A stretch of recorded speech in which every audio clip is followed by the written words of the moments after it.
Alors que vous êtes debout, nous allons lire dans la Bible. Matthieu chapitre 11. À partir du verset 7 jusqu'à 14. Nous allons lire 7 jusqu'à 11, vous allez vous asseoir. Et ensuite on continue jusqu'à la fin. Nous disons, comme il s'en allait,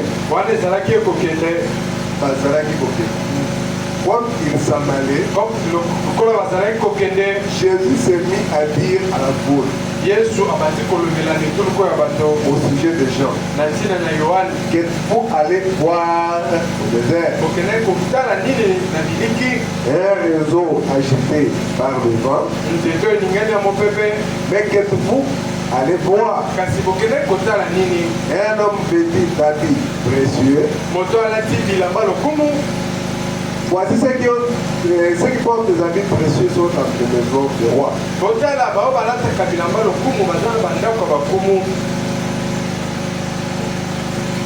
Qu'êtes-vous donc allez voir un prophète? Oui. Vous dis-je, plus qu'un prophète.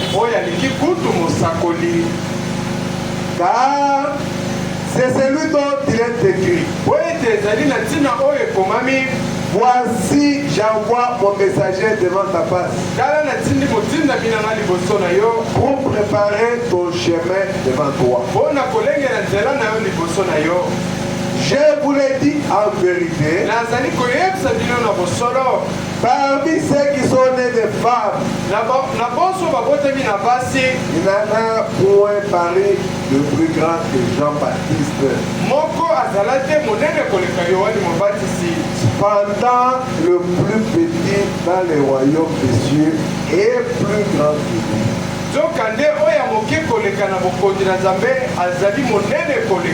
Alors que vous vous asseyez, nous continuons. Nous sommes maintenant au verset 12. Depuis le temps de Jean-Baptiste, c'est le Seigneur Jésus-Christ qui continue à parler. Depuis le temps de Jean-Baptiste jusqu'à présent, le royaume des cieux est forcé. Et ce sont les violents qui s'en emparent. Car tous les prophètes et la loi ont prophétisé jusqu'à Jean.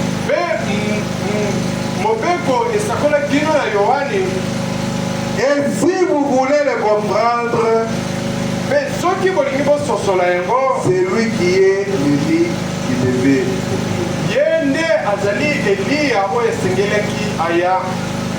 Dieu le Seigneur, divin Père Céleste, Créateur de toutes choses, nous te bénissons encore une fois à ce moment, parce que tu nous fais cette grâce d'être dans ta maison.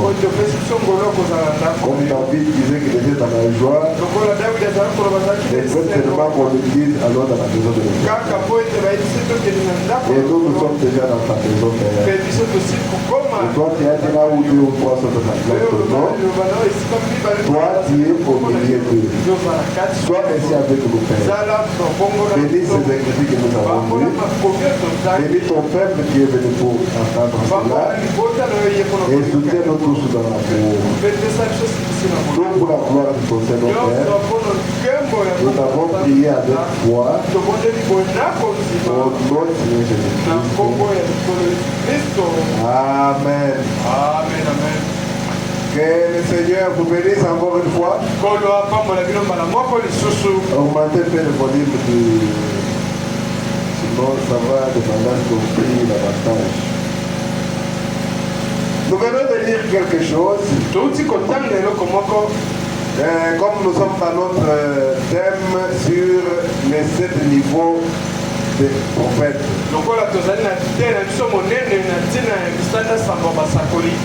Et le dimanche passé, on s'est beaucoup plus attardé sur le premier niveau. On a trouvé que c'est une seule personne. Le premier niveau, c'est le prophète de Dieu. Ou le Dieu prophète. Ou les dieux de prophète. Ou les rois des prophètes. On a trouvé que c'était le Seigneur Jésus. Et quand il était venu sur la terre, il était venu comme prophète. Comme fils de l'homme. Fils de l'homme veut dire prophète. Et on avait essayé de toucher un peu au deuxième niveau de prophète. Nous les citons comme ça selon leur ordre d'importance. Parce que tous les prophètes ne sont pas le même. Vous pouvez passer quelque part, vous trouvez c'est écrit à la porte ici, c'est l'église tel, chez les prophètes tel.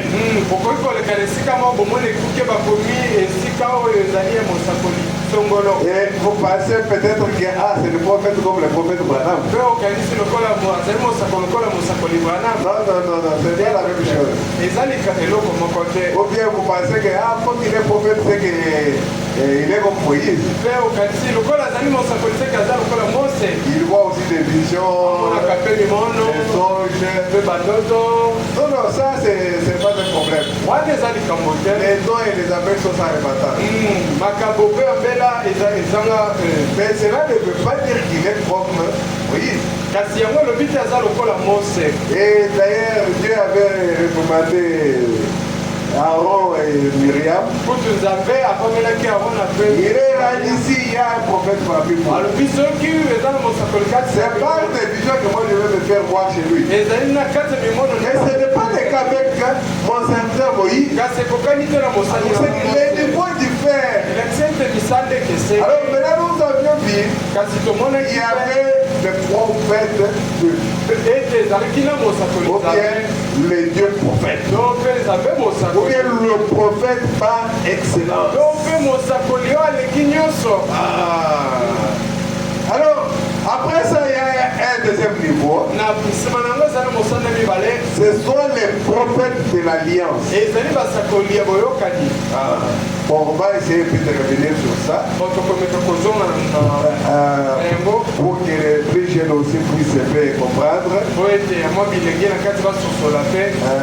Donc on va beaucoup parler des prophètes de l'Alliance. Peut-être si Dieu fait grâce, et le dimanche prochain on peut prendre les prophètes de l'Exode. Ce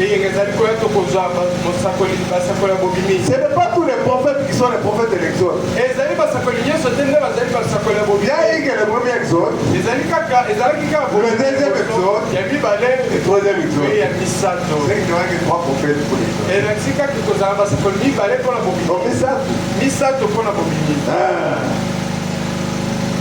Mais ici nous parlons des prophètes de l'Alliance. Et nous verrons qu'ils sont à deux. Et c'est ainsi que le Seigneur Jésus-Christ dit, ils sont plus que prophètes. Amen. Amen. Ouais, mais c'est que le Seigneur Jésus-Christ a dit dans Matthieu 11, quand il leur demande, vous étiez allé voir quoi là-bas?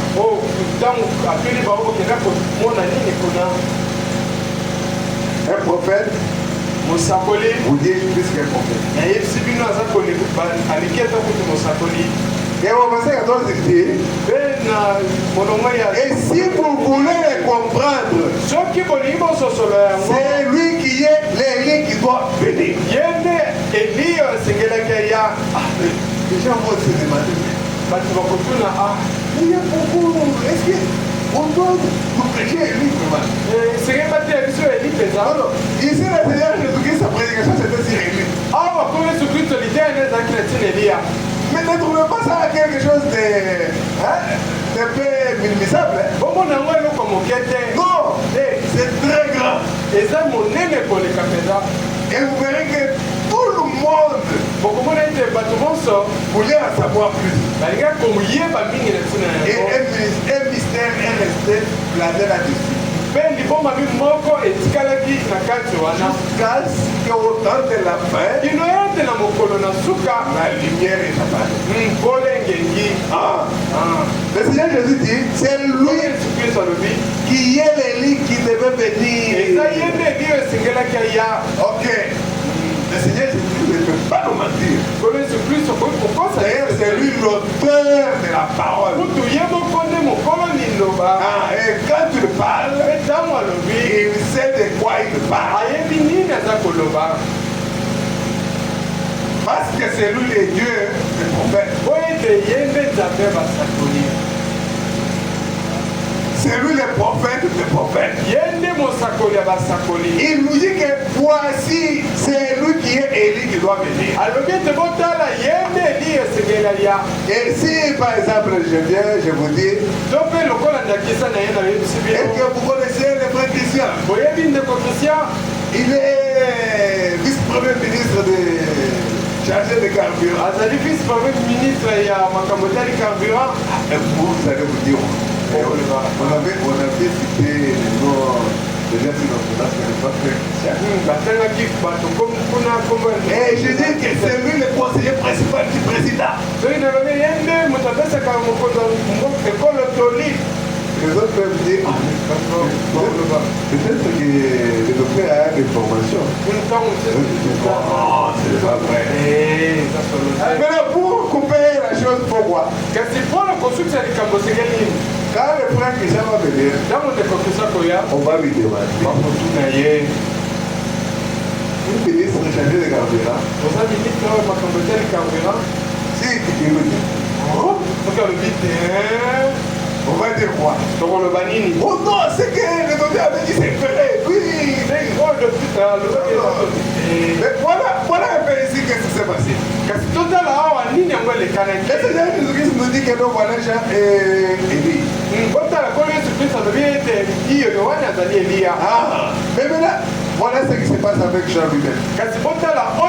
Et pourtant Jean lui-même, qu'est-ce qu'il dit? On lui a donné des éloges par le Seigneur. Mais disons, le livre de Jean au premier chapitre,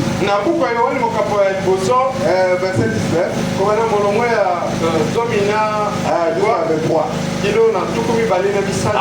disons.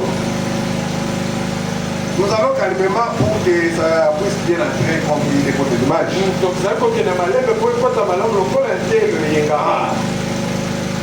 Parce que vous pouvez penser, oui, c'est facile, il lit vraiment, mais qu'est-ce que cela va avoir avec moi? Jésus a parlé d'Élie dans sa prédication. Mais voilà les pharisiens, les gens qui priaient. Ils voulaient encore en savoir plus sur Élie. Au verset 19, voici le témoignage de Jean. Lorsque les Juifs envoyèrent de Jérusalem des sacrificateurs et des Lévites pour lui demander toi qui es-tu. Il déclara et ne le dit point.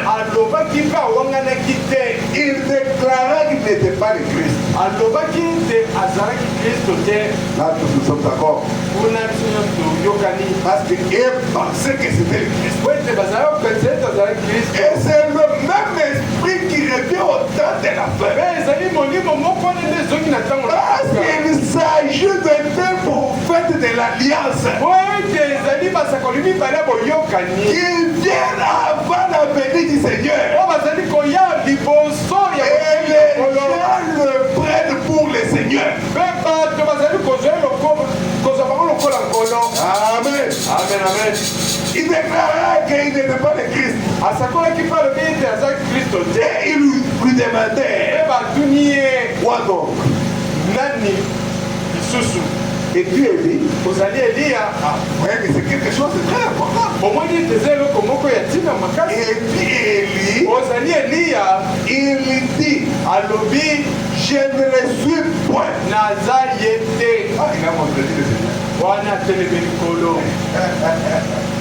Non, il n'a pas contredit. Atelemeli ye te. Il a tout simplement dit la vérité. Alobi kaka nde Et le bosolo. Seigneur Jésus-Christ avait dit la vérité. Mpe nkolo yesu kristo alobaki bosolo. Il fallait la révélation. kasi esengelaki emoniseli. Et puis on lui demande encore, mpe batuni ye lisusu. tu n'es pas le Christ, oza kristo te. tu n'es pas Élie. oza eliya te. Et puis le prophète, ozali mosakoli. Mosakoli Owana, il y a un prophète sur oza mosakoli. le prophète. mpe ozali mosakoli. Donc ce sont des choses différentes. eza biloko mibale ekeseni.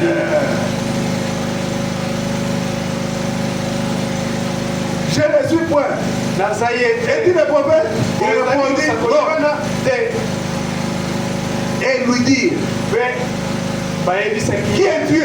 oza nani. Afin que nous donnions une réponse à ce que nous ont envoyé. po ete topesa eyano na baoyo batindi biso. Qui dit de toi-même? oza koloba nini na ntina na yo. Tu es en train de t'identifier sur quelle écriture dans la Bible? ozali komikokanisa na likomi nini na bibilia. Dis-nous alors. yebisa biso Comme bongo. ça, nous allons dire à ceux qui nous ont envoyés. bongo tokoyebisa na bao batindi biso.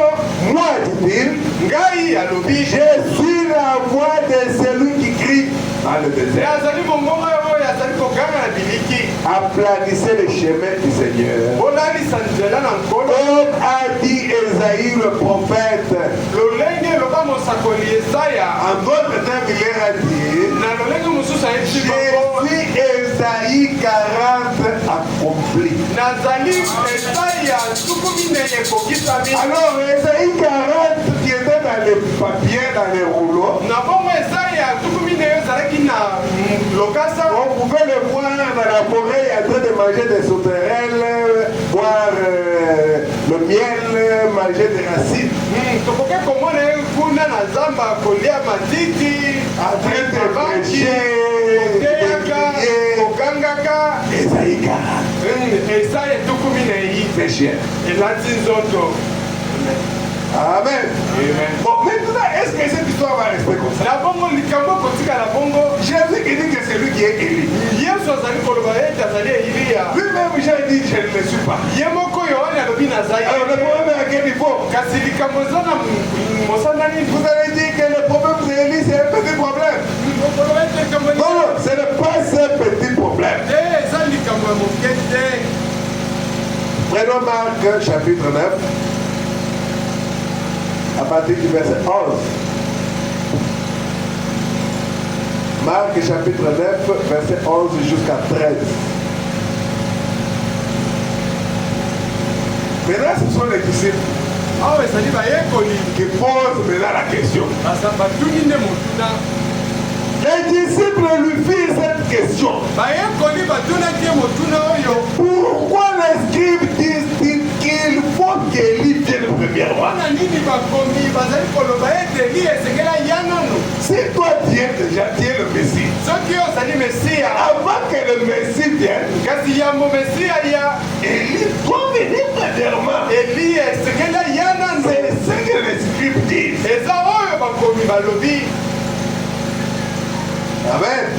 Donc, vous voyez que le problème d'Élie, ce n'est pas d'aujourd'hui. omoni ete likambo eliya eza Comme likambo ces ya disciples lui ont posé la question. atako bayekoli na ye batunaki motuna. Dis-nous pourquoi les scribes disent qu'il faut qu'Élie vienne premièrement. yebisa biso mpona nini bakomi balobi ete eliya esengeli aya nano. Il leur répondit, ayanoli bango. Élie viendra premièrement. eliya akolia moto ya liboso. Il viendra. akoya. Ah, mais là, ça devient très compliqué. wana ekomi sikoyo na koya. Donc, c'est que Jean avait raison de dire que ce n'était pas lui. na bongo yohane azalaki pene na ntina koloba ete ezalaki ye te.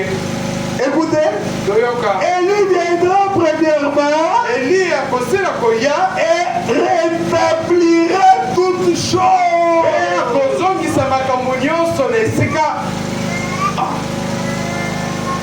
Et pourquoi est-il écrit du Fils de l'homme qui doit souffrir beaucoup et être méprisé? Mais je vous dis qu'Élie est déjà venu. Et l'autre était comme ils ont voulu. C'est l'homme qui vient de tuer. Bon, là, il met peut-être des choses. Élie viendra. Il va rétablir toutes choses. Je vous dis. Amen. Amen, amen. Alors maintenant là, quand on posait la question à Jean,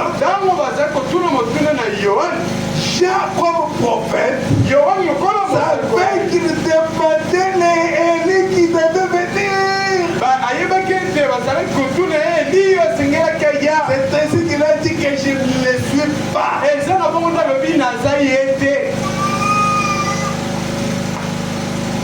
Bon, notre sujet c'est les prophètes de l'Alliance.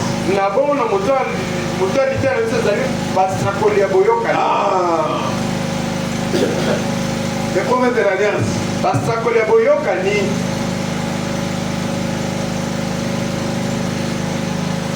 Et nous allons voir qu'avec les prophètes de l'Alliance, elles sont plus que prophètes. C'est le deuxième niveau le plus élevé des prophètes. Alors comme ils sont à deux, ils s'appellent Jean-Baptiste et William Marion Branham. Et Jésus a dit que de tous ceux qui sont nés de femmes, il n'y a personne qui est plus grand que Jean-Baptiste. Mais les plus petits dans le royaume est plus grand que lui.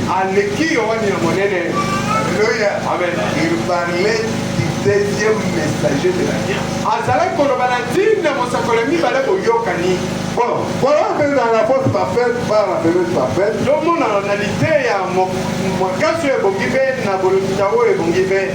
Paragraphe 288 et 289. Qu'est-ce que les prophètes nous disent? Il est revenu sur ce que nous avons dit. Alors nous allons lire ça en ce temps. Quand Jésus est venu, il a dit que vous allez voir. Il y a un orateur intellectuel. Il est formé de méthodistes, baptistes. Et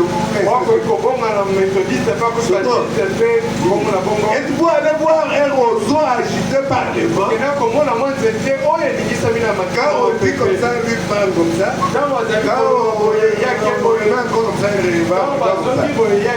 Sinon, Jean n'était pas un roseau agité. Il savait ce qu'il était.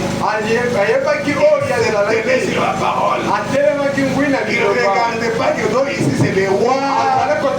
Si je dis ça, le royaume va vraiment avoir que les rois fait quelque chose de mauvais.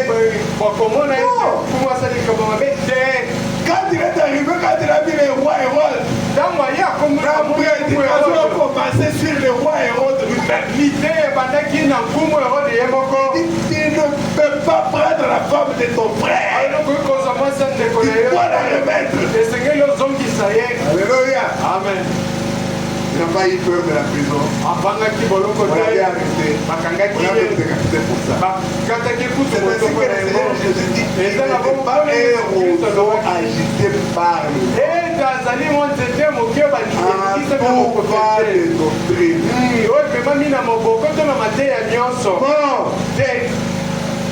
Vous êtes allé voir quelqu'un me dire le fait là. Non.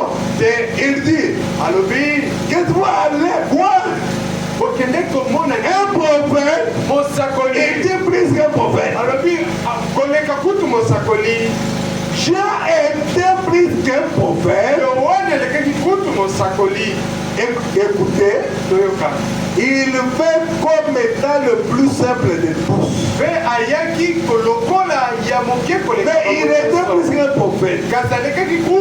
Savez-vous c'est qu'était Jean, il était le messager de l'alliance.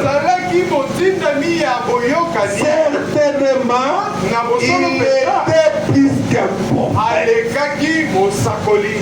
Comme il était le messager de l'alliance, certainement il était plus qu'un prophète.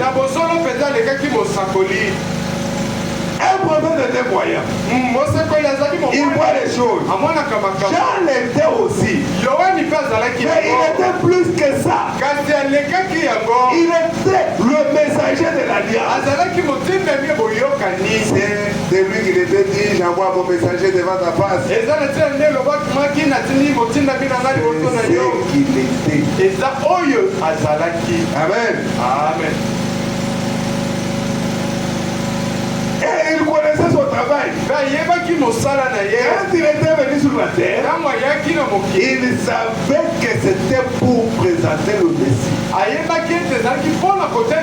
Et Abraham nous dit, c'est à cause de cela que cela l'a rendu beaucoup plus grand que tous les autres prophètes. Parce que tous les prophètes ont parlé de la venue du Messie. Mais avec Jean, c'était différent. Il a parlé de la venue du Messie.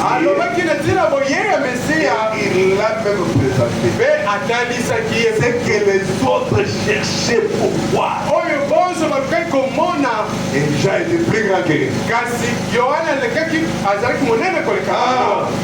Il savait ce qu'il allait faire. Il avait présenté le Messie au monde. En effet, il devait le présenter.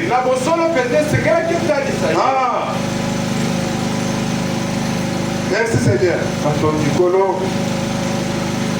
Et non seulement ça, il jouait le rôle de pont.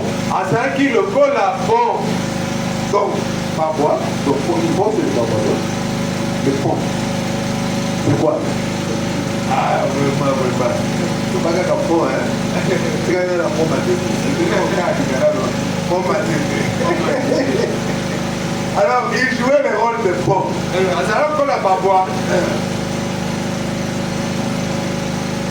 Jésus-Christ le même bien aujourd'hui pour toujours. Prêcher le 6 août 1955. Vraiment, on nous dit ceci. Au paragraphe 29. Nous allons dire aussi dans combattre pour la foi. Au paragraphe 21. Alors, disons. Vraiment, on nous dit ceci. Eh bien, s'il faut prendre le Nouveau Testament, il nous faudra commencer tout au début du Nouveau Testament. Le premier, c'est lui qui a servi de pont entre l'Ancien et le Nouveau. C'était Jean-Baptiste. Et il a eu une courte vie. Il a tiré que le temps de la voix de celui qui criait dans le désert. 6 mois de prédication. Jean était le plus grand de tous les prophètes. Parce que les autres ont parlé de Jésus. Mais Jean a dit, voici l'agneau de Dieu qui rentre le péché. Il a présenté au monde le Messie qui avait été annoncé depuis le terre. Il n'a accompli aucun miracle. Quand vous allez parcourir toute la Bible, Jean-Baptiste n'a accompli aucun miracle. Même pas prier pour quelqu'un qui faisait de la fièvre. Il n'a accompli aucun miracle. Mais il était le précurseur du Seigneur Jésus.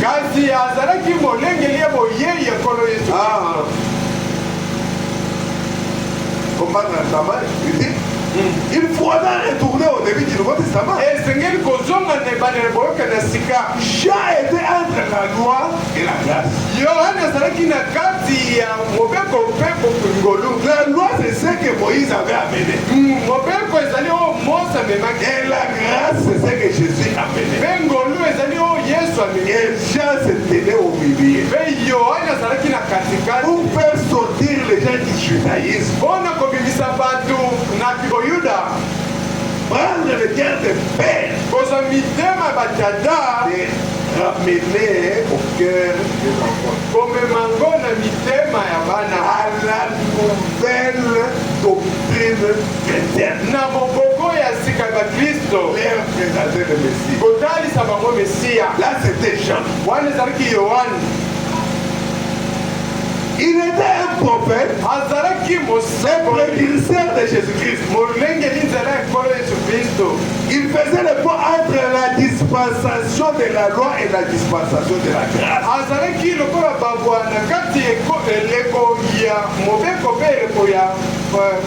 C'est ce qui faisait de lui prophète de l'Alliance. Alléluia. Amen.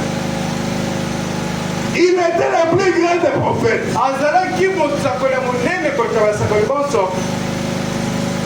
Et il n'a accompli aucun miracle. C'est la raison pour laquelle il était le plus grand.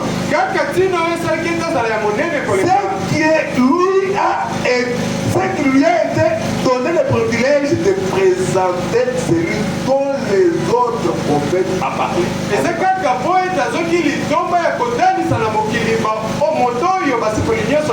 C'est ce qui faisait de lui le plus grand. Mais il n'y avait aucun miracle avec lui. Ce qui a fait qu'il soit le plus grand de tous, c'est le fait d'avoir présenté le Messie. Et la façon dont il l'a présenté. Et ainsi de suite. Alors comme nous parlons des deux prophètes de l'Alliance, nous allons parler des gens et puis nous allons parler des prophètes de la fin. Les deux Élie qui doivent venir avant la venue du Messie.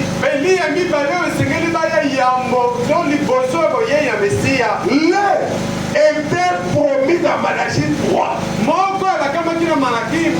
Et l'autre dans Malachie 4. Amen. Merci Seigneur. Voilà un peu dans l'exposé.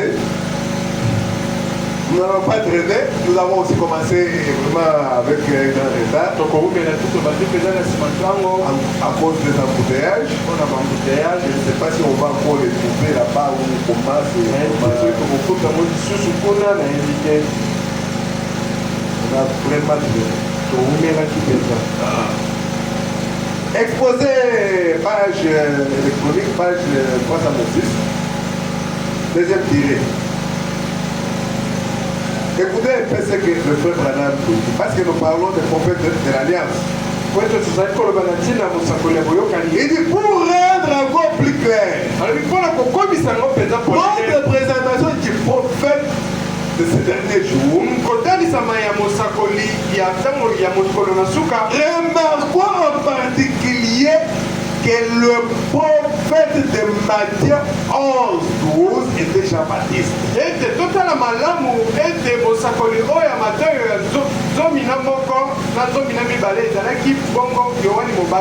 Madame dit, pour rendre un peu beaucoup plus clair, pour les prophètes du temps de la fin, je dois d'abord un coup d'œil dans Matthieu 11.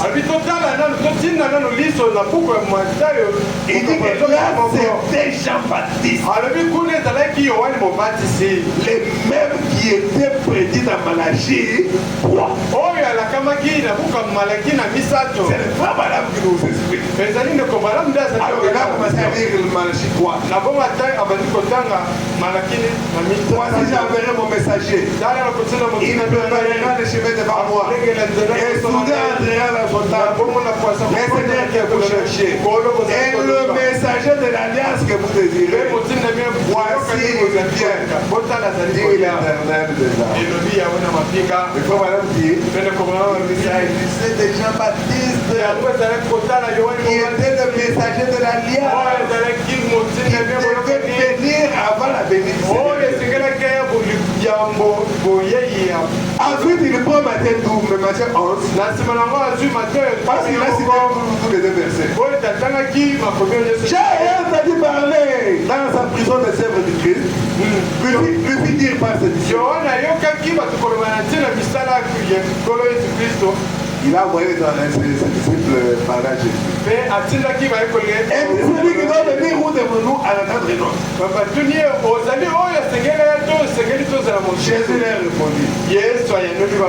Allez rapporter à Jean ce que vous entendez et ce que vous voyez.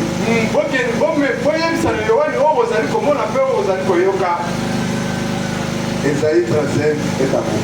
Esaya tukumisato na mitano ikokusami ezapo ya ebiseki bango. Allez nous dire ce que vous voyez, les aveugles voient, les voitures marchent, et le présent planifié, les sourds entendent, les morts ressuscitent, et la bonne nouvelle est annoncée aux pauvres. Et c'est ce que les prophètes commencent à voir dire. Et comme il s'en allait, le Seigneur déjà commencé à demander. Qu'est-ce que vous étiez allé voir? Il dit, je vous l'ai dit en vérité. Parmi ceux qui sont des femmes, il est la plus mari. Les plus grands que Jean-Baptiste. Pendant les plus petits dans le royaume de Dieu plus grand que lui. Voilà là où vous voulez arriver. Cela est déjà arrivé. Amen. Pendant les plus petits, dans le royaume de Dieu est plus grand que lui. Cela est déjà arrivé. Cela s'est passé. C'est arrivé. Amen. Donc c'est le plus petit dans le royaume. Il est déjà là. Amen. Amen. Quand il dit que cela est déjà passé, il apporte maintenant Malachie 4. Cela s'est passé. C'est terminé. Mais notez maintenant dans Malachie 4. Car voici les jours viennent. En tant qu'une fournaise. C'est le prophète qui est en train de lire. Tous les honneurs et tous les méchants seront comme un choc. Et c'est des paroles que vous connaissez très bien. Et vous foulerez les méchants car ils seront comme de la cendre sur la plante de au jour que je prépare, dit l'Éternel des armées. Souvenez-vous de la loi de Moïse, mon serviteur, auquel j'ai prescrit à l'oreille. Et voici, je vous enverrai Élie. Frère Branham prend le plus petit du royaume qui est plus grand que Jean. Il dit que c'est déjà accompli. Et il relie ça avec Malachie 4. Alléluia. Et nous verrons que Malachie 4 c'est le plus grand de tous les prophètes. Depuis Enoch, même par Jean-Baptiste, jusqu'à nos jours. C'est déjà arrivé. C'est déjà accompli. Le plus petit dans le royaume.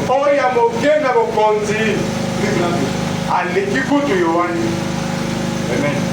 Que des miracles, que des paradoxes. Et il a présenté le Christ plus que Jean. Jean pouvait prêter, mais lui pouvait dire il est ici. Alléluia. Amen. Et pour vous prouver qu'il est ici, je vais vous tourner le dos. Ça, Jean-Baptiste ne l'a pas fait. Le petit dans le royaume des cieux. Et Jésus savait ce qu'il disait. Amen. Vous voyez, immédiatement après la venue de cet Élie, la terre sera purifiée par le feu. Et les méchants réduits en cendres. Cela ne s'est bien entendu pas produit du temps de Jean-Baptiste.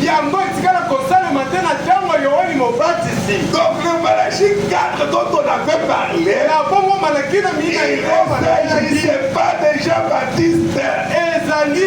Parce qu'après Jean-Baptiste, la terre n'était pas brûlée. Et il y avait les sages de l'église d'ailleurs qui s'étaient ouverts. Et maintenant tout est terminé. Tous les signes sont réunis. Un moment à l'autre, on ne sait pas quand.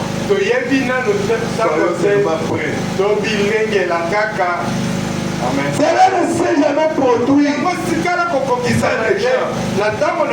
Élie de son époque. Alléluia. Amen. Ainsi, nous pouvons bien voir d'après ce verset et le prophète de Malachie 3 qui était Jean et pas le prophète de Malachie 4.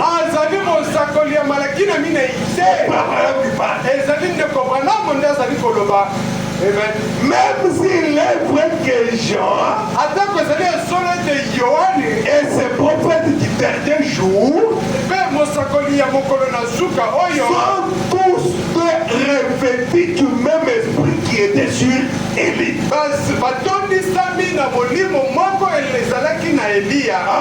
Malgré que tous les deux, Jean-Baptiste et les prophètes des derniers jours, parce qu'ils sont tous les deux revêtus de l'esprit d'Élie, Jean-Baptiste n'est pas Élie promis dans Malachie 4. Merci Seigneur. Amen. Le prophète de l'Alliance.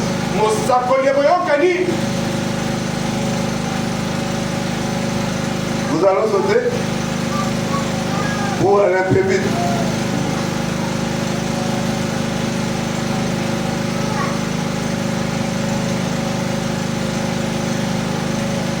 Prenons quelque chose ici.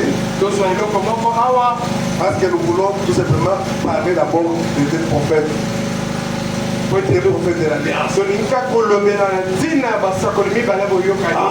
Et ensuite nous terminerons avec celui dernier jour. Mais nous parlons d'abord de deux. Il doit s'élever quelqu'un. C'est dans les âmes qui sont en prison maintenant.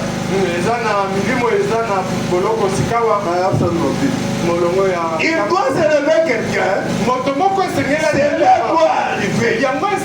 Car c'est ainsi que le Seigneur. Malachie chapitre 4. C'est exactement le signe qu'il a annoncé.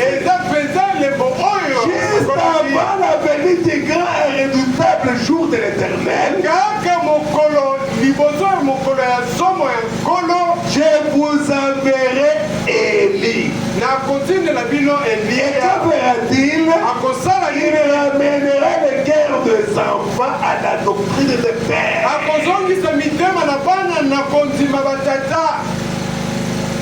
Nos pères apostoliques, il nous ramène là-bas.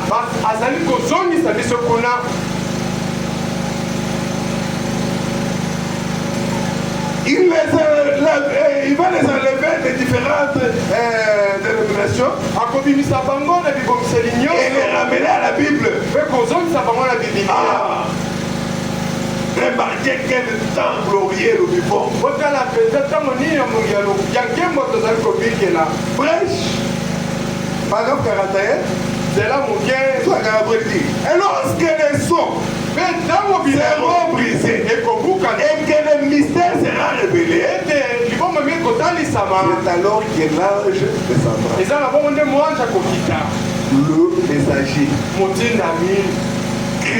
Christ, qui pose son pied sur la terre et sur la mer, avec un arc-en-ciel au-dessus de sa tête. Maintenant, souvenez-vous, c'est cet ange est sur la terre au moment de cette venue.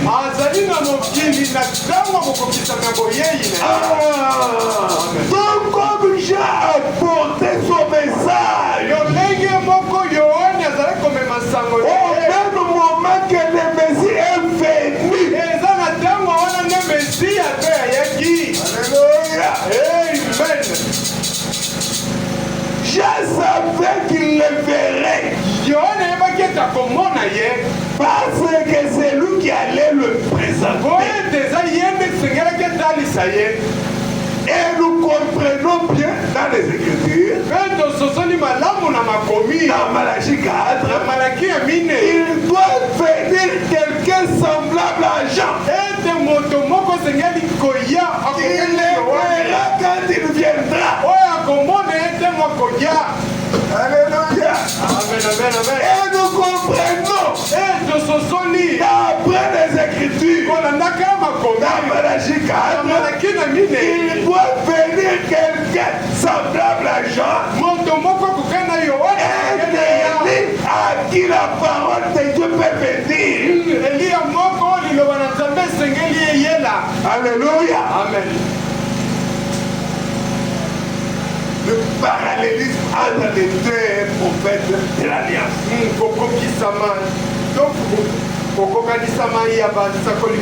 Alléluia. Amen. Merci Seigneur. Voilà maintenant un peu notre prophète. Et puis on termine par là. Je pense qu'on va commencer en retard. C'était pour permettre ceux qui sont peut-être bloqués dans les embouteillages. Si peut-être quelqu'un a vu après l'embouteillage là-bas et se dit ah, si bon, c'est pas. Parce que sur le boulevard là, c'est plein, les gens font les pieds. Écoutez,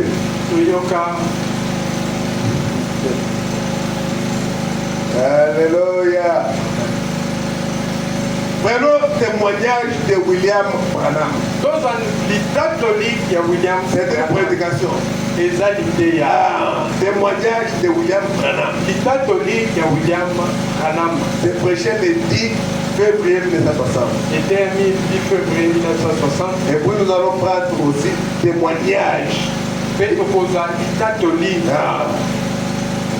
Ici nous parlons, nous allons lire au paragraphe 8. Témoignage de William Branham.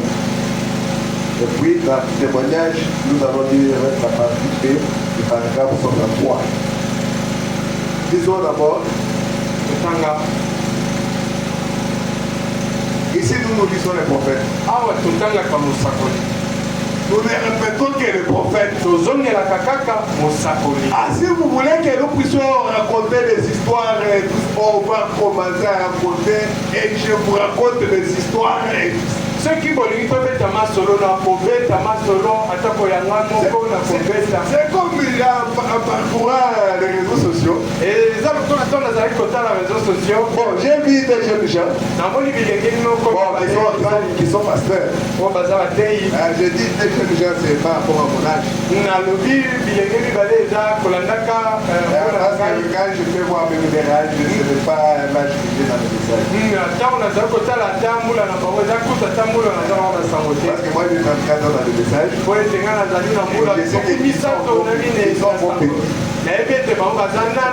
C'est ce que je appelle les jeunes gens. J'ai vu ici un autre de Brazzaville. Parce que apparemment on dirait un esprit qui s'élève parmi les jeunes gens là. Il y a un autre aussi apparemment qui est venu sur le Baba ou quelque chose comme ça.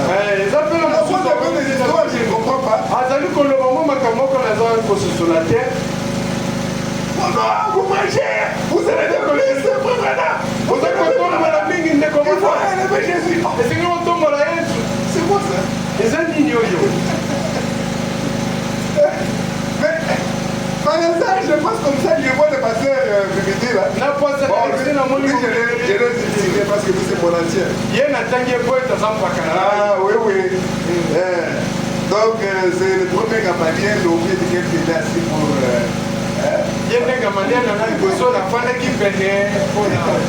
Alors, je l'ai vu. Bon, je ne pense pas qu'il parlait de ce que je suis en train de dire ici. Alors lui, il parlait bien en général. Il disait, mais qu'est-ce que vous faites avec le message vous autres ici? Il faut prêcher aux jeunes le message. Même dans la campagne, parlez de l'air de frère madame. Parlez l'air du fils de l'homme. C'est ça l'évangélisation aujourd'hui. Là, je suis en train de répéter les passages pour dire. Sinon, il va avoir une foule déjà de pentecôtistes dans l'église. Et puis là, penser qu'il croit au message. Il a amené un message pentecôtiste. Prêcher le message. Si Dieu dit à Branham, si tu peux amener les gens à croire, oh, vous amenez les gens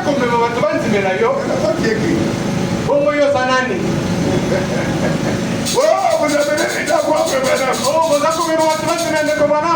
Dieu a dit, si tu amènes les gens à te croire. D'ailleurs, là-bas, on lui avait dit, tous ceux qui t'ont aimé, et tous ceux que toi tu as aimé, tous ceux qui t'ont aimé, et tous ceux que toi tu as aimé, je te les donne au ciel. Parce que tu as choisi un chemin difficile. Une grande portion du ciel t'est réservée. Toi tu iras dans quel ciel? Tu veux qu'on dise quoi? Jésus lui a donné un ciel. Et le ciel là c'est un domaine où il y a des sujets. Ce n'était pas sur la terre. C'était au ciel. Il était élevé.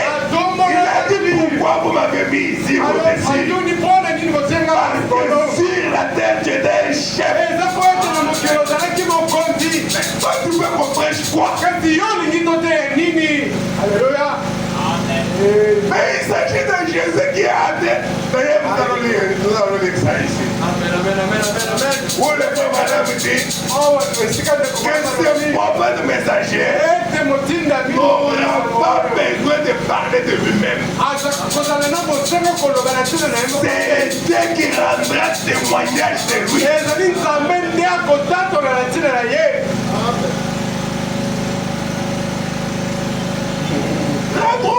Je chez les pentecôtistes. Peut-être des gens qui n'ont même pas eu le temps de lire le message.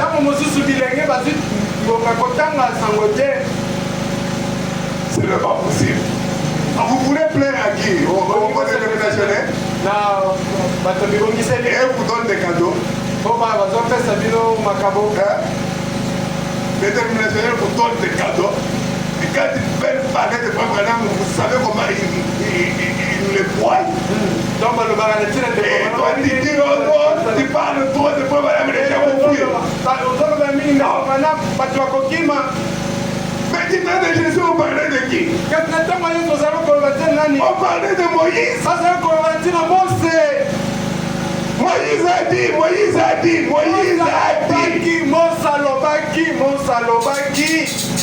On n'adorait pas Moïse.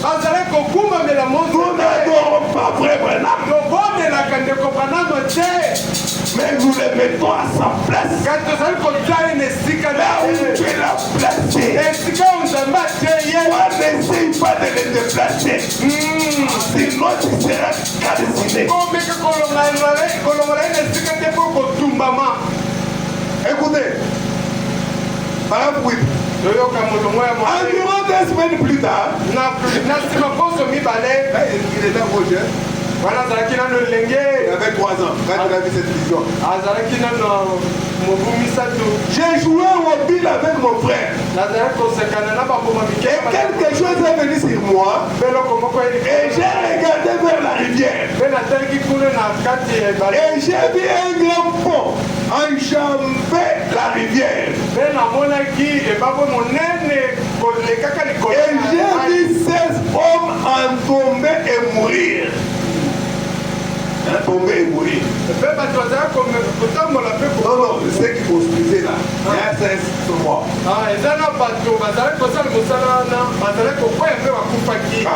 Donc vous voyez ça dans une vision. Quand cela m'a quitté, j'ai couru auprès de ma mère. Et je lui ai dit, oh, Adèle dit, chérie, tu rêvais. Mais je ne rêvais pas.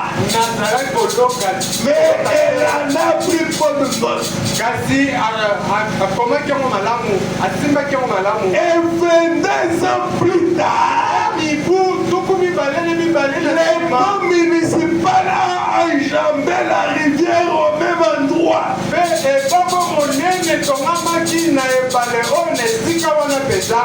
16 hommes ont perdu la vie dessus.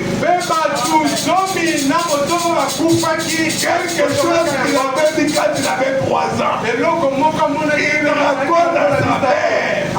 Sa mère lui dit non, tu rêvais mon Dieu. Et maintenant, ça, il a vérité. 23 ans plus tard, 22 ans plus tard, le gouvernement décide de construire les ponts. Et il y a eu 16 hommes qui sont morts. Ensuite, quand je me suis converti, j'ai adhéré à l'église baptiste.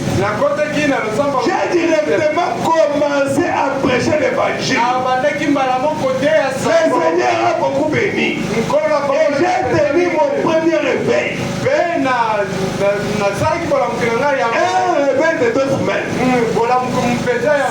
500 personnes sont venues au Seigneur. Je les ai amenés à la rivière pour le baptiser. Et pendant qu'environ 10 000 personnes se tenaient à la rive, le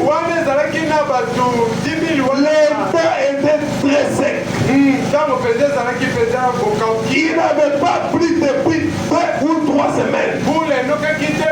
Les gens priaient pour qu'il pleuve. Et pendant que j'ai baptisé, la 17e personne qui s'était convertie, j'ai entendu une voix dire,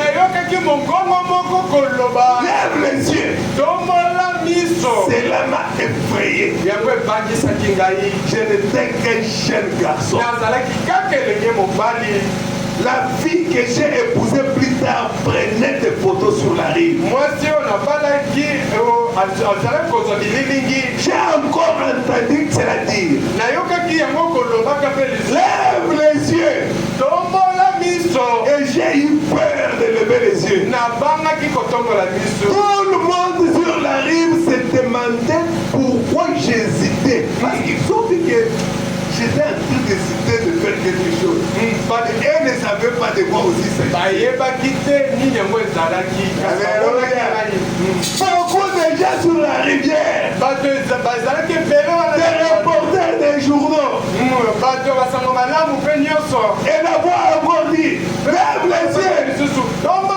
Et j'ai levé les yeux, et comme j'ai levé les yeux, voici venir cette lumière qui descendait. Les gens ont commencé à s'évanouir. Donc il y avait à peu près 10 000 personnes. Quand cela est arrivé, ce n'était pas vrai, madame, c'est dans la chambre. Il est venu raconter aux gens, non, la lumière est descendue et a parlé.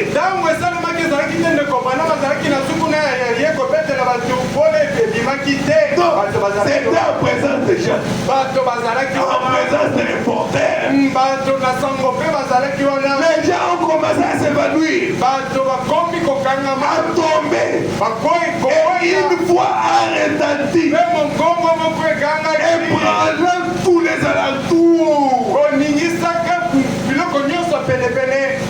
De même que Jean-Baptiste fut envoyé pour être précurseur de la première venue de Christ.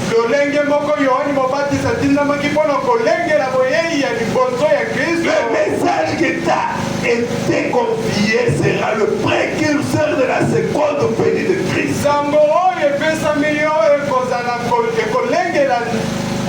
Alléluia. Amen. Toujours dans le témoignage, c'est là le témoignage du 29 novembre 53. On va terminer, je crois, dans 15 minutes au termine. Cela est descendu juste devant 10 000 personnes. À des personnes vives. Quand je baptisais un après-midi, et cela m'a dit,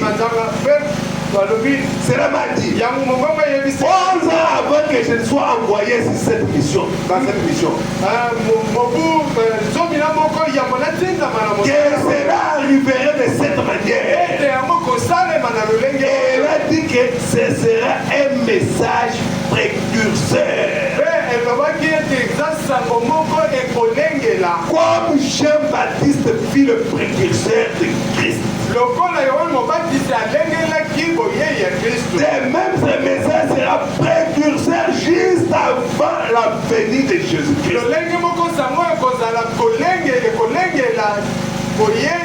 Alors c'est le deuxième messager de l'Alliance. Promis la Malachie 4. Le premier lui était promis la Malachie 3. Alléluia. Amen. Et nous allons voir que celui-ci est plus grand. Comme Jésus l'a dit, que Jean-Baptiste. Ah. Bon, la crise est le mystère de Dieu révélé. Par exemple, 577, comme on a dit. Oh, c'est dans Malachie 3. Pas dans Malachie 4.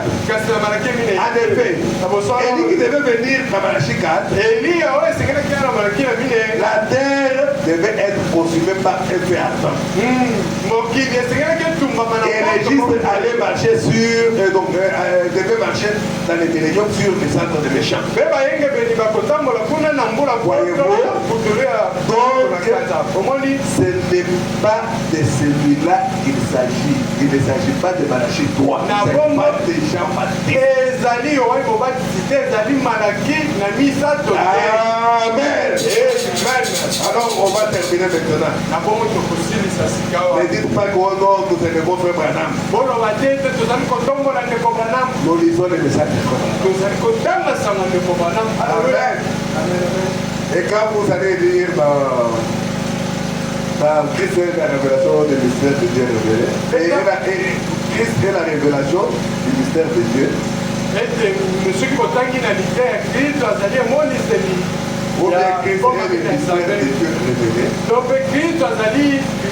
Frère Branham dit que ces choses vous est annoncées pour que vous puissiez les connaître.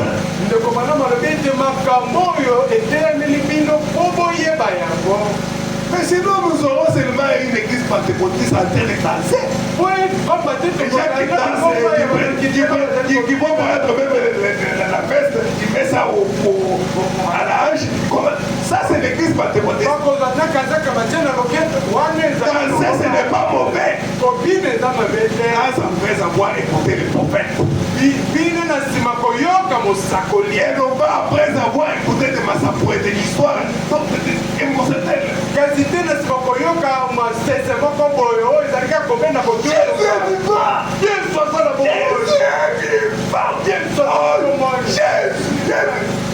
Ça donne l'émotion aux gens. Et tu verras seulement quelqu'un tomber là-bas.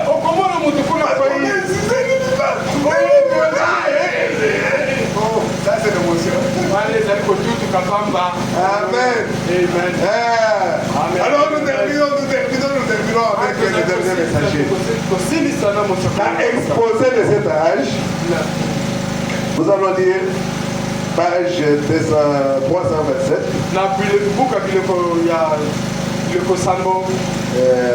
Première tirée. Et puis nous allons lire page 328.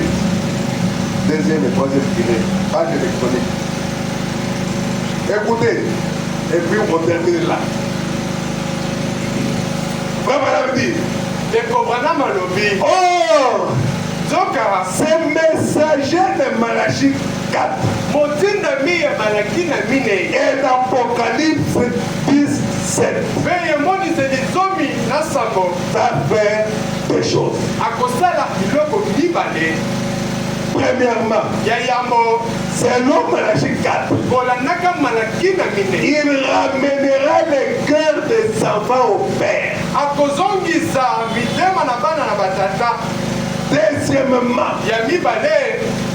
il révélera le mystère de cette tonnerre d'Apocalypse.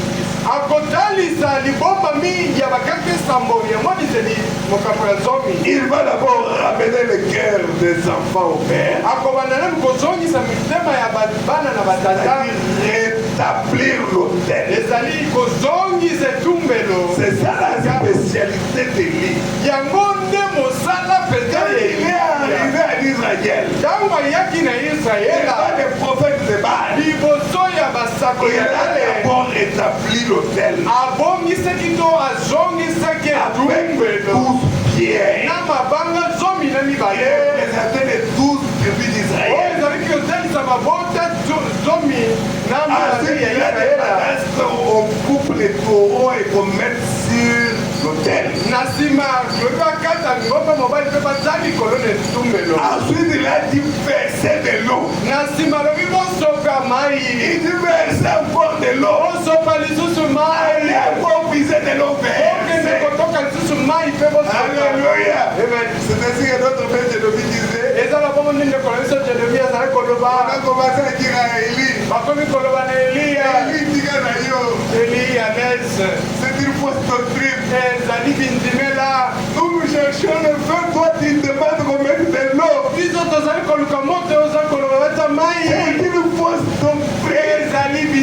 Alléluia. Amen. Et quand Élie s'est mis là, l'eau a coulé et ça a rempli les puits là-bas où il y avait de l'eau. Il a dit, oh éternel, il faut qu'aujourd'hui qu'on sache qu'il y a un Dieu en Israël. Et je suis ton serviteur. Quel est le feu de sang? Alléluia. Amen.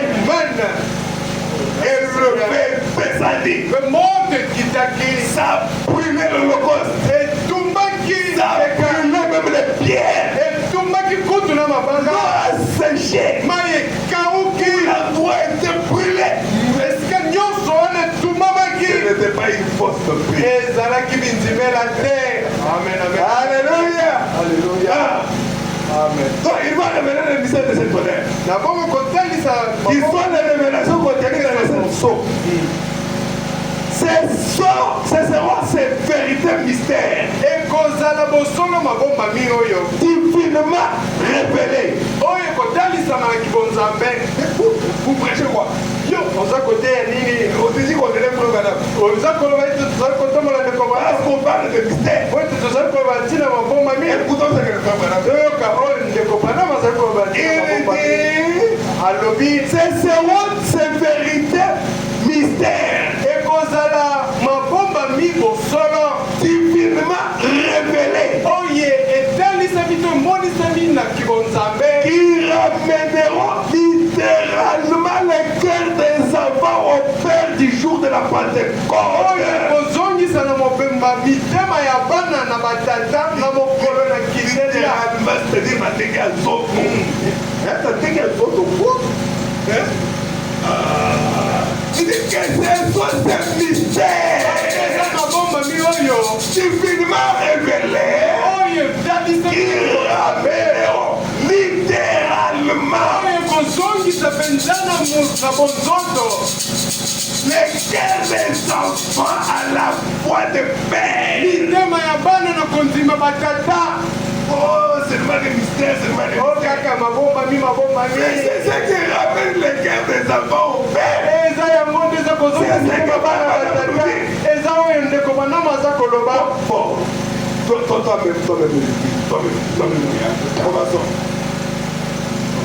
On commence seulement au niveau de cela. Or, ces messagers de Malachie 4 et d'Apocalypse 10, 7 va faire ces deux choses. Premièrement, selon Malachie 4, il ramènera le cœur des enfants au Père. Deuxièmement, il ramènera le ministre. Il révélera le mystère des 7 honneurs d'Apocalypse 10, qui sont des révélations contenues dans le 7 sceaux. Ce seront ces vérités mystères divinement révélées qui ramèneront littéralement le cœur des enfants au Père du jour de la Pentecôte. Exactement. Amen. Alléluia. Mais maintenant, nous prêchons quoi? Alléluia. Amen. Pour rentrer cette machine de pentecôtisme, c'est tout. Amen. Nous sommes habitués des critiques des pentecôtistes. Si toi tu es fatigué, rentre là-bas. Oh, ils adorent un homme. Non, on n'adore pas un homme. Alléluia. Alléluia. Amen. 28. Verset 23, ça 28. Je voudrais encore faire une comparaison entre les messagers prophètes de la Odyssée et Jean et le messager prophète qui a précédé la première venue de Jésus. À l'époque de Jean, les gens ont pris ces derniers pour Messie.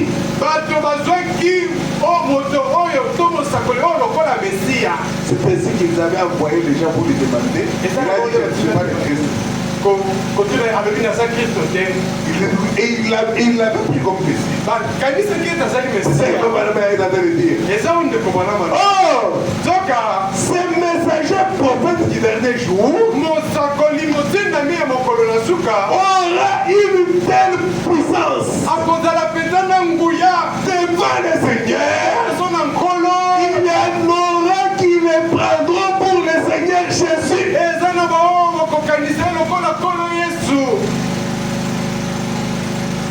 Et le frère Madame l'a déjà dit. Et toi tu dis que oh non, les gens quand vous élevez les frères Madame, qu'est-ce que nous avons à faire avec les dénominationnels?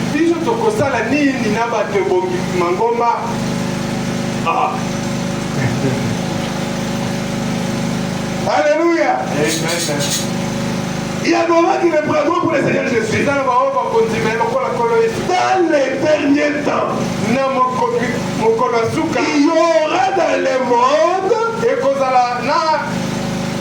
il y aura dans le monde, un esprit qui séduira plusieurs et qui leur fera voir cela. Et le frère Branham est Dieu. Vous vous rappelez de la prédication serpent écrasé.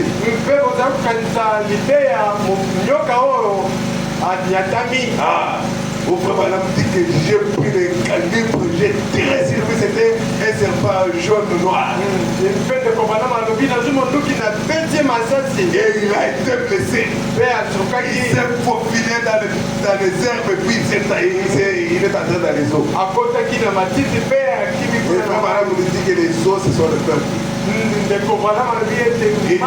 c'est un esprit. Et il a déjà reçu une plaie mortelle.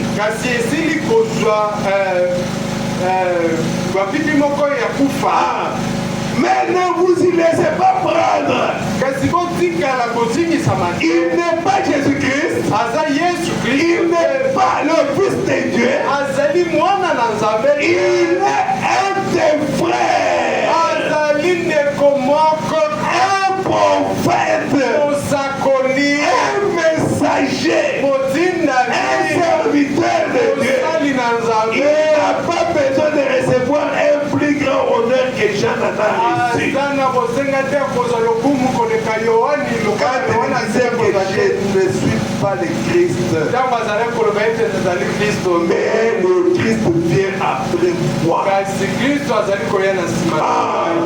Avant de quitter ce chapitre, avant que nous aussi nous quittons, nous allons quitter ensemble avec le frère. Avant de quitter ce chapitre, sur le messager de l'âge de la Odyssée, nous devons considérer sérieusement les deux pensées suivantes. Premièrement, cet âge aura un seul messager prophète. Apocalypse 17 dit, quand il sonnerait de la trompette, dans aucun âge, Dieu n'a donné à son peuple deux prophètes majeurs en même temps. Il a donné Enoch seul. Il a donné Noé seul. Il a donné Moïse seul. Lui a fait la parole lui seul. Mais même si d'autres prophétisaient, Jean-Baptiste est venu seul. À ces derniers jours, il doit y avoir un prophète. Et la parole infaillible dit que c'est lui le prophète. Il révélera les mystères aux gens du temps de la fin. Et qui ramènera le cœur des enfants au Père. Donc, on dit qu'il y en a qui disent que non, la révélation viendra collectivement. Frère Madame dit, je conteste cette affirmation. C'est une hypothèse totalement infirmée par Apocalypse 10.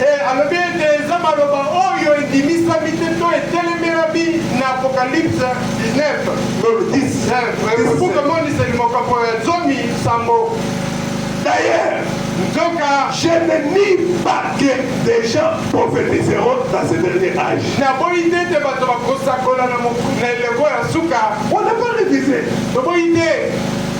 Mais, oh non, je suis prophète. Pas de problème. Tu ne comprends pas avec le commandant. Non, le niveau des prophètes, faire. Misanda basakoli. Toi, tu n'as même pas le niveau de Habakkuk. Kama mususu Habakkuk tola mosana Habakkuk te. Sophonie. Sophonie. Comme le nom là dans la Bible, là. Le tout dernier. Zacharie. Zacharie. Donc ce sont les prophètes mineurs. Ezali basakoli mike. Qui avaient des petits messages. Comment ça dit basangwa mike? Alléluia. Tu ne peux pas à ce niveau-là. Ezali kuna mosanda wana. Et tu commences aussi à dire, oh, je te vois là-bas à la maison. Naza komona kuna ndako. Mais ceci.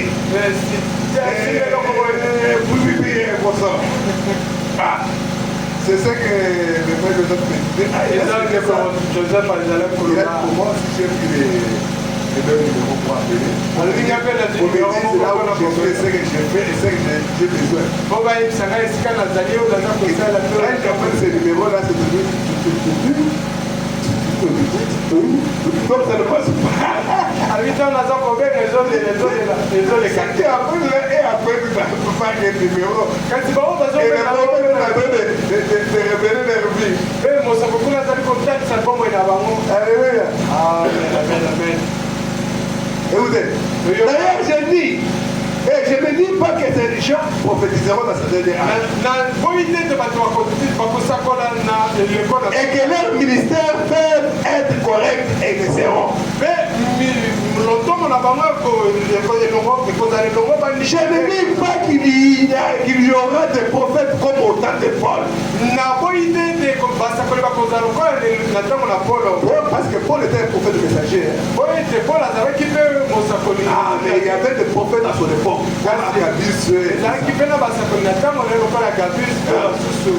Où il y avait un prophète nommé Agabus, qui prophétisait une famine. Je suis d'accord que c'est vrai. Mais je nie en vertu du témoignage infaillible de la parole qu'il y ait plus d'un seul messager prophète majeur. Qu'il y ait plus d'un seul prophète majeur.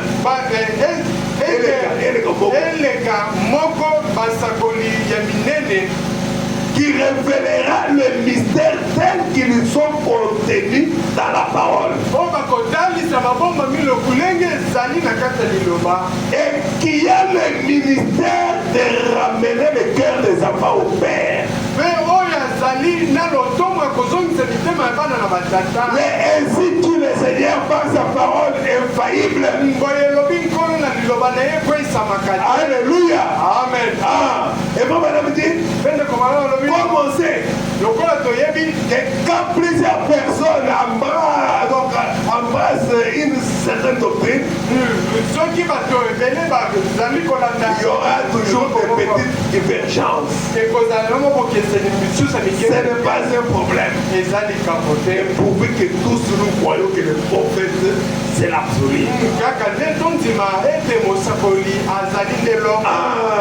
Que les sifflets que toi tu as, tu peux siffler là-bas dans les gradins, siffle comme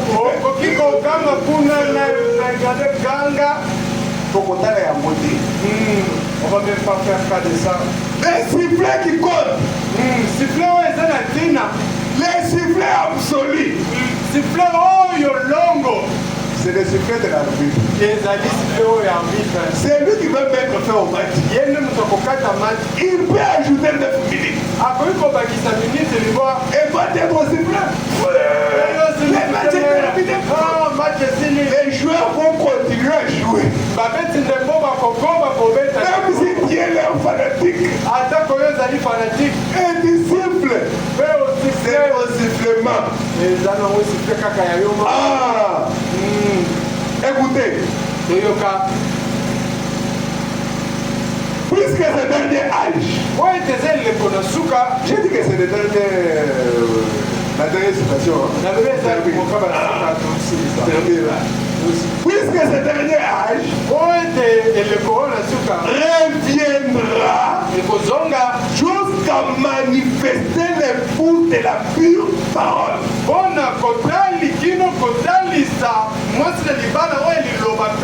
Cela signifie que nous aurons de nouveau la parole comme elle a été dans sa perfection.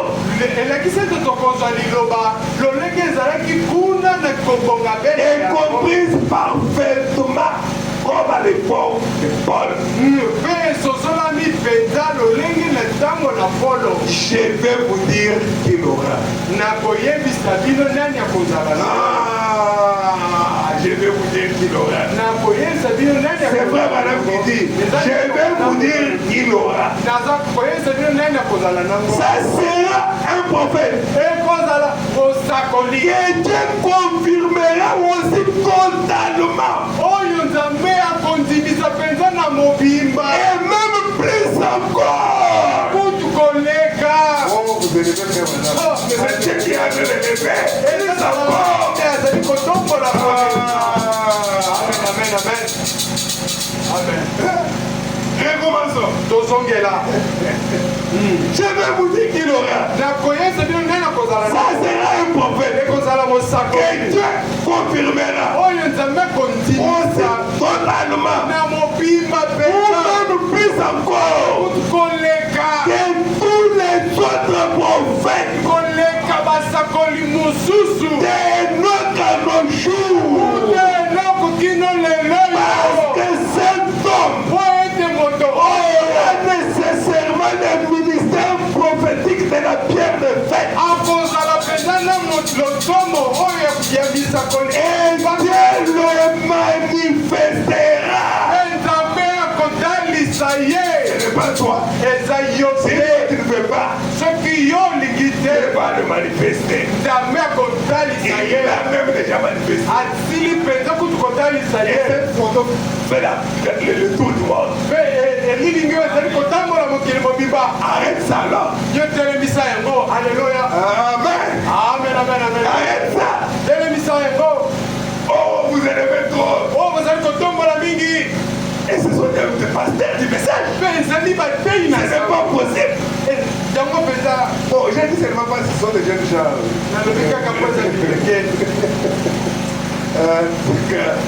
Qu'est-ce qu'ils prêchent à l'église? C'est seulement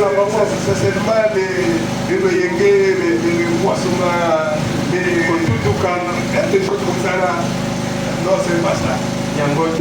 Si vous n'avez pas de message à prêcher, prêchez pas de côté. Là, il y a beaucoup plus de danse.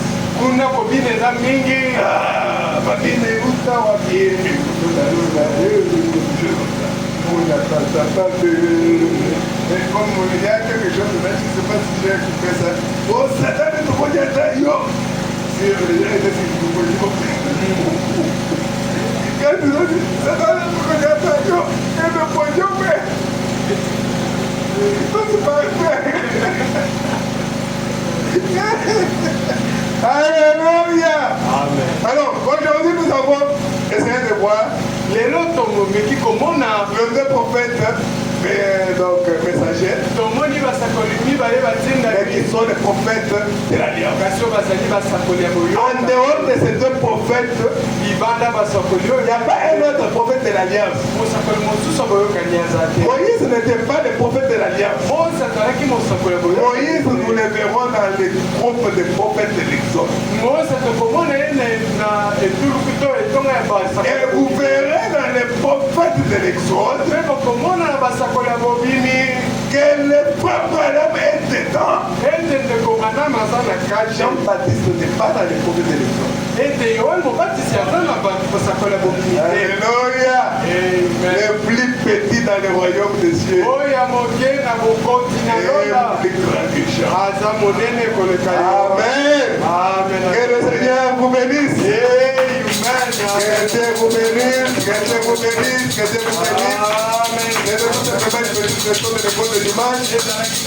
Vraiment, espérez vraiment nous d'avoir pris 45 minutes. Et on avait commencé avec 45 minutes aussi de retard. Vraiment, excusez-nous. Les premiers faits quand même frais. Donc je pensais que ça allait vraiment faire très chaud. On a déjà connecté les ventilos. Mais en fait, il y a une surcharge là, ils ne sont pas ici, bon, voilà tout ça. Donc c'est qu'on n'aura pas à voir trop chaud ces derniers temps, parce que les ventilateurs sont déjà. Que le Seigneur vous bénisse. Alors que notre précieux frère Saint va nous conduire dans le cantique, nous allons nous mettre debout. Aujourd'hui, c'était tout simplement un petit enseignement sous forme de l'école de dimanche.